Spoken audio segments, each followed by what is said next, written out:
Good evening and welcome. You're watching The Last Word. There is some very big news coming in with the government now taking action against Turkish Airlines as well. What we can tell you is that they've told Indigo, which is a partner of Turkish Airlines, that Indigo must cease its operations in using leased aircraft from Turkish Airlines within a period of 3 months. This isn't the right aircraft. This is an Airbus A321.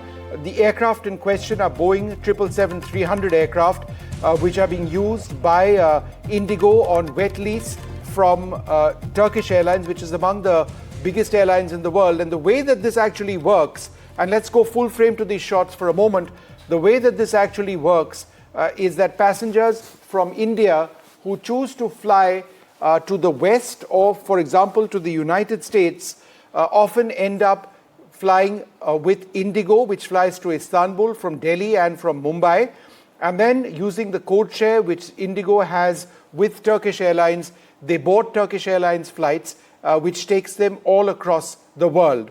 But now the government has said that this arrangement is done for, it is over, and this is being done as a result, one could assume, of Turkey having a relationship with Pakistan which extends to Turkey arming Pakistan and not condemning Pakistan-based terror. It's the second company with links to Turkey after Celebi to have been targeted, has Turkish Airlines. I'm joined now by my colleague Shiv Arur. Shiv, I think I'll talk about the specifics, but why don't you tell us a little bit about what the message here is? Vishnu, the message is very clear that the Indian government is going to take its own time to figure what kind of punitive action it wants to take against Turkey. Like you rightly pointed out, the first tranche of those measures was, revoking security clearance to Celebi, which was a big move because this was, a Turkish-linked company that not only has links to the first family of Turkey, but also operates via its businesses in at least 6 large international airports in this country. The second airline to face some kind of direct action now is Turkish Airlines, which has not only a lease agreement but a code-sharing agreement with Indigo. Remember, this is an airline, one of the world's largest, that had requested a 6-month extension on these ties evaporating, but the government, it appears from your news break, has ordered a complete snapping of those ties between Indigo and Turkish Airlines. Before we get into the specifics from you, Vishnu, obviously the message is clear that India is not going to look at its relations with Turkey as business as usual. It has taken with a great deal of diplomatic seriousness, the very clear evidence that Turkey is not just a diplomatic friend of Pakistan, but actively supported Pakistan, possibly militarily as well, not only through the supply of weapons and systems, but by the deployment of personnel from its private sector to Pakistan to actually help with the military attacks against India, most of which, of course, were thwarted. And these were attacks, remember, Vishnu, as you and I have reported, that were aimed at Indian cities, Indian military establishments, and were treated per se as an act of war. So if Turkey was involved, the diplomatic interpretation of this was that there was Indian blood on Turkish hands, or at least in a partial way. The Indian government did not act aggressively initially because, remember, Turkey is not Pakistan.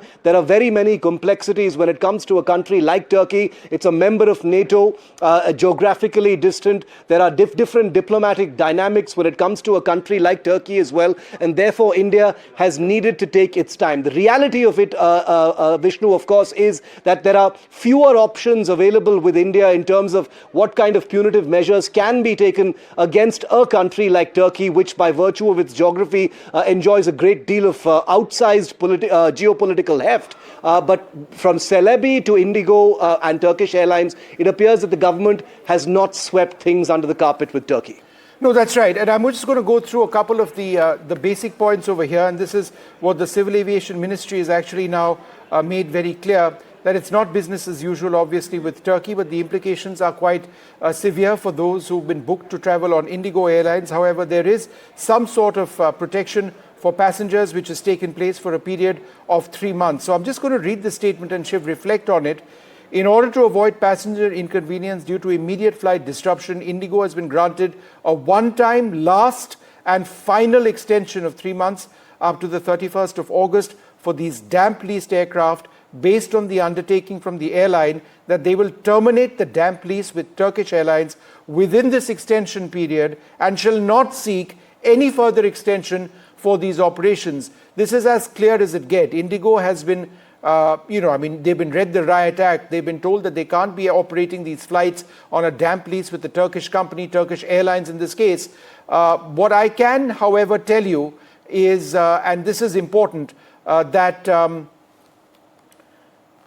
this is going to likely impact a large number of air travelers, those coming into the country, and also raise question marks about the future of Turkish Airlines, which independently operates flights into India, whether they would continue to have the ability of operating those flights into India as well. These images are, of course, Turkish Airlines. The Boeing 777 aircraft that Indigo operates are in the Indigo livery, but they are operated, as I understand it, by a Turkish crew. But it's the second company which has been impacted, Celebi, which used to handle airport services across India. It has links with Turkey. They call themselves an international company, but they have been told that that their security permissions have been revoked.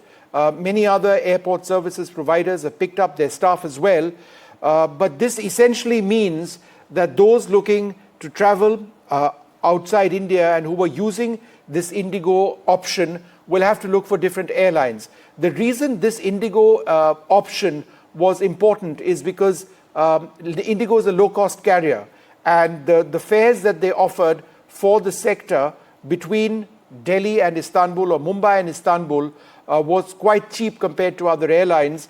They operate a 450-plus seater Boeing 777 aircraft, the most densely packed Boeing 777 aircraft in service anywhere. But these passengers would then transfer onto Turkish flights, as I mentioned, and go elsewhere. Those looking to come into India, very often would use that same route. So Indigo, and in terms of their foreign operations, will take a major hit. There are no two ways about it.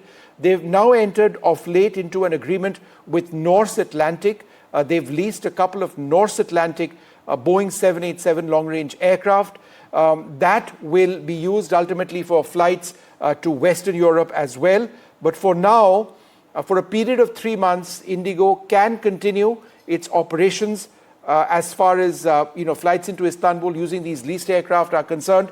After that, they cannot do that. So that's a big development that's taken place.